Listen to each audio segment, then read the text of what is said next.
It's real. It's real. You know the deal. You know the deal. Come on. Hey, it's Shanté.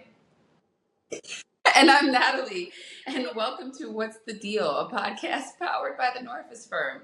At the Norfus Firm, we solve people problems, and we have the great pleasure of working with employers all around the world on HR, DEI, and workplace culture issues. Y'all, we try every episode to get it right, and every episode we still find a way Fail to make in it some seem like way, shape, or form every time. Something fails. we know our names, we know where we work.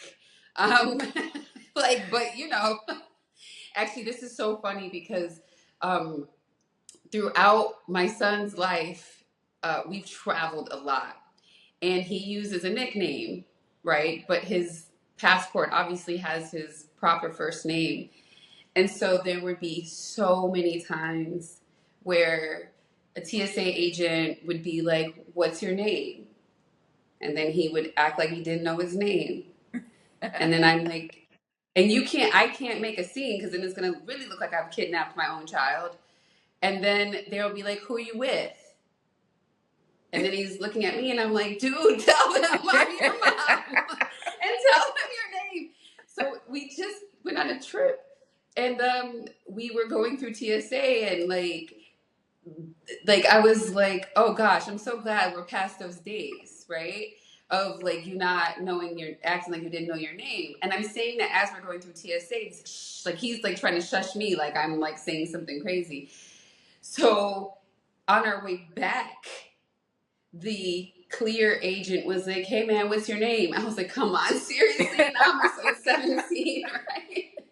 And then he at least said his name, and then they're like, and he's like, "And who are you with?" And it's a pause, and I'm like, "You." We just talked about this. I'm your mom. Like, tell him I'm your mom. So anyway, I guess sometimes we don't know our names. All right, so we have been talking about wellness in 2025 and how, like a lot of things, it's something different than it was in the past. Yep. And the fact that, our biggest concern for employers is don't ask if you're not going to do anything about it, right? And so this is a particular moment in history where the charge is high on just about anything. And so you will further agitate and fan those flames if you're not being thoughtful about where people are. And so this episode, we really want to talk about strategies. And it's important to have some kind of wellness strategy because we have some really important stats, right? Harvard Business Review tells us, which I think this one really stood out to me, that workers dealing with chronic stress or trauma can experience up to a 35% decrease in productivity. Mm-hmm. That is a very large amount of productivity that can be lost by this constant exposure to traumatizing events, right? Which we all are being exposed to on one level or another. And so, as we've talked about a lot, people come to work to work, right? And so, obviously, you want them to be able to be as productive as possible under the circumstances. And so, thinking on a daily basis that 35, like your organization might be their productivity might be decreased up to 35% collectively if everyone is feeling chronic stress, right? That's a lot. Yeah, it's a lot. It's a lot. And I think what that requires is for employers to reimagine wellness and wellness programs within their organization. So we talked a lot in the last episode around what that looked like prior to 2025. But this is an opportunity to really understand what's happening. What prior to 2025 felt like was a lot of tactical, one-off kind of initiatives or programs, right? That didn't feel like it was a part of a holistic program, and it felt like you were just kind of like throwing darts at a board, right? But I think now it requires employers to really pull themselves out of it and look at things a little bit more holistically, and what's at the root of the need for wellness. And just thinking about it, all of us, I think you mentioned it earlier, want to be able to feel like we're in a psychologically safe, that's the buzzword, space, right? Like we want to feel like we can really show up and kind of, do work in a way that doesn't activate our stress to the point where it's counterproductive. You're going to be stressed at work. That is a given. That is the nature of work, to experience stress. Right? But you can create an environment for it where it doesn't have such an impact on productivity, where you're getting to that number that you spoke about earlier. But I think a lot of it, again, is pulling employees back to see, so what's happening with our employees as it relates to bigger categories like psychological safety and other things that really allow them to not feel as safe as they would in these environments, which contributes to a decline in well-being. You know what just came up for me in listening to you is it's kind of it's the same thing we say about a lot of things. It's like, how do you operationalize wellness, right? When I'm listening to you talk about like this dartboard exercise that we saw a lot of like maybe they want this and maybe they want that and maybe this will work, it's because it's off to the side. Right. Like you're thinking about wellness as something separate from what you're saying of I need to be able to just do work and not feel like unnecessarily stressed, right? That is actually looking at wellness in the context of work, of what do I need to do to be successful here? And I think maybe some of what's happened where, and again, this is just me talking out loud because I've never even like thought about it this way, but maybe that's part of why some of these wellness programs haven't been so successful is because you're trying to be all things, right? Right. Like if we talk about bringing in a yoga instructor to do yoga classes. I mean, I brought this example up before because it's always the thing that it's like the first thing people start. They're like, let's do yoga. And you're like, why y'all do yoga like this? Like yoga's beautiful and amazing. Like don't just slap it out there. And it's not that fun for the instructor or the teacher because it's like this. It's like you don't get to build that connection. But when I think about yoga, like I think about Terry Cooper's face, our yoga teacher, like. I want to go to yoga on my own time. I don't want that to be I don't need my employer to do that for me. Like that's not a need I have because I have a studio. 305 yoga is dope, y'all. I got to put a plug in. She does yoga. Online classes, so you don't even have to be in Miami to experience her dopeness. But the point there is like some of these things I know as an employee that I am responsible for myself. And I think some of this has to boil down to create the correct container for what you're offering.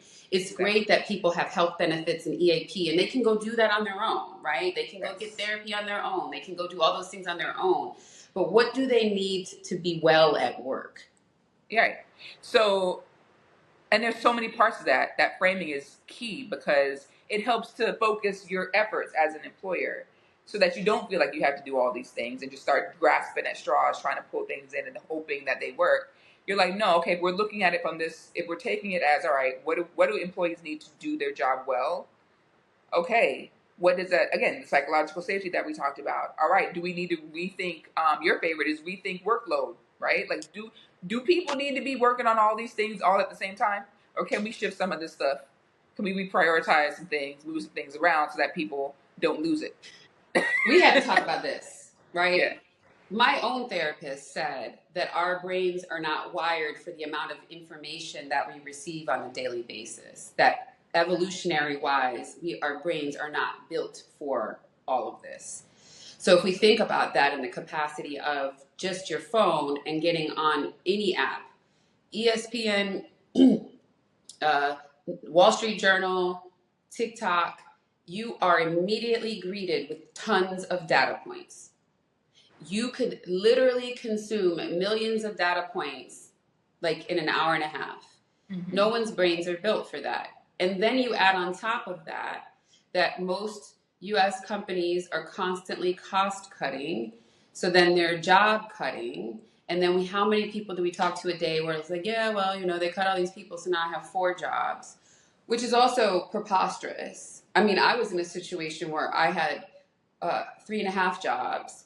And it's like, what does this mean? Like, how can I be all these things well? Like, you can't. It's impossible. It's a lie. Like, let's just be clear. If you're telling someone now you are the COO and the CAO and the cook in the kitchen, it's a lie. Can you imagine? It's a lie. You're not all those things. It's not possible to be all those things at once.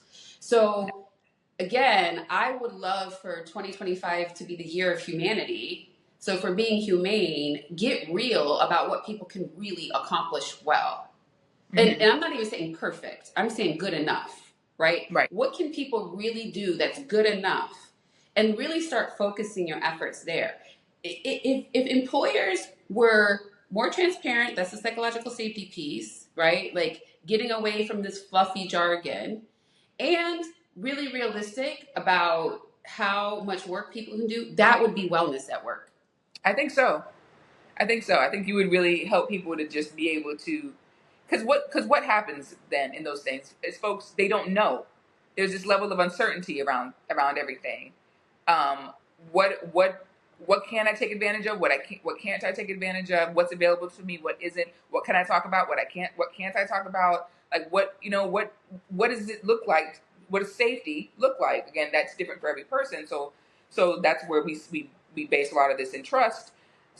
But you have to be clear about that and stay in your lane as employers. You got to stay in your lane with all of this because otherwise it's a setup. That word has been coming up a lot. But the thing about it though, Shanté, is like what you're saying, you're hitting it, which is you need to know. Look, though that lane I just talked about is a big one, right? Yes. So don't bite off more. Like, don't then try to like make sure people have all these other things. No, come on, stick to these two things: building trust and properly prioritizing work. Those are your responsibilities as an employer. Okay, so that lane is plenty big. You don't have to do more than that at this point. And that's hard enough. No one's doing that well. So when you think about the transparency piece, I remember the days when layoffs were the exception, not the norm, right? Someone got laid off and it was almost like shameful, like even if it was just a cost-cutting thing. But now everybody, it's like it is a commonly used cost-cutting tool. Right. So be upfront about it. Guys, hey, you've seen this. We probably will continue to do this. Unfortunately, it's the way of life for whatever the reason is. Or figure out a way to better manage expectations at the shareholder or board level about what profitability really looks like and stop cutting so many damn people, right? Like all of these things are solvable if you're real about the fact that they exist and what that means for people and the lack of trust it creates to know that any other day y'all are going to be back room doing a list and somebody might lose their job tomorrow, right? Like I was doing an investigation and both of the lawyers, the first lawyer who was assigned to it rolled out because they were doing more layoffs and she saw the writing on the wall. Then the second person it was sent to was like, I don't know if I'll be here more than a couple more weeks because, I hear there's more layoffs. And I'm like, what the heck? Wow. Is this? Wow. Yikes. That is tough. So I can't imagine, you can't, which gets this to the stress, which leads to the drop off in productivity. So you really got to just, that's it. And I feel like, when people talk about wellness and well-being, they want it to be all these things that it needs not be from the employer perspective. So I think the biggest takeaway for us out of this, I really love how you drilled it down into those two things and just really focusing on the psychological safety, focusing on the trust, and then doing the check-ins though. I think with the employees are a big thing there. Like you still have to know if you're doing these things well, right? You have a snaky cord that's coming in your screen. Oh, do I? Oh goodness. I'm like, what is this worm? It was a cord. It wanted to make an appearance and say hello. But what I was saying was you want to make sure that even within working on that because that stuff is iterative. Like you're constantly having a gut check. Are in these two lanes that we're in, trying to establish trust that leads to greater psychological safety, and then trying to make sure we're managing workloads properly. Are we doing that well? So you want to make sure that we're checking in with employees and not just from there's an engagement aspect of this, right? But there's also you can ask it from a well-being perspective too. Like what kind of questions would employers ask to see if they're really hitting the mark from a wellness perspective as it relates to those two areas? What would you recommend to them? And here's a real transparent moment. Like we have to do this. Mm-hmm. Look, all the time. Me and Shanté have ideas for days. We are creative. We are innovative.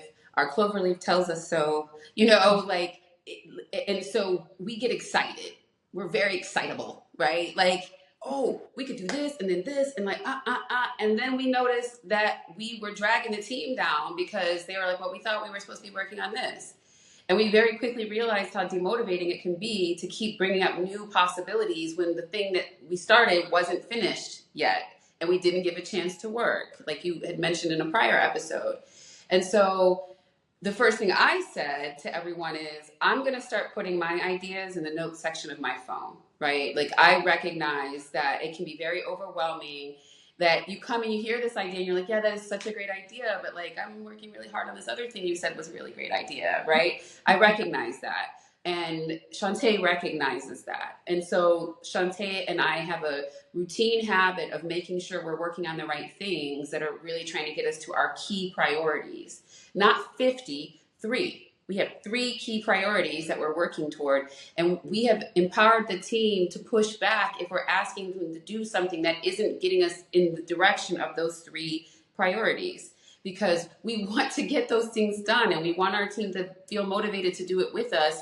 And it is just demotivating to keep adding stuff on people's plate when they haven't finished the first 3 things you asked them to do. Mm-hmm. Exactly. Yeah. And it's the listening that we are big on and that we encourage others to, and not listening, half-ass listening, like with one ear type listening. Not like, no, like what are they actually saying? And then sit with it. And okay, so we're moving in the way, our actions, our intentions aren't aligning. All right, so then how do we get those back in alignment, right? Alignment is a big word in corporate. Alignment. Okay, so you also need to get this aligned too, like, because this is important. Because if people don't feel like they are being heard in this way, they can't show up in the way that you need them to show up. And then again, it snowballs. We can see how this then gets to the stat that you mentioned earlier in the program. Yeah. In the program. In the episode. Is this a television program? So if we sort of wrap that up, first thing that we're saying is figure out the role you play in well-being. You play a really significant role in the workplace on people's well-being when you're not transparent, when you are giving people way more work than they could ever possibly do, when you're not clear about the priorities and what's most important.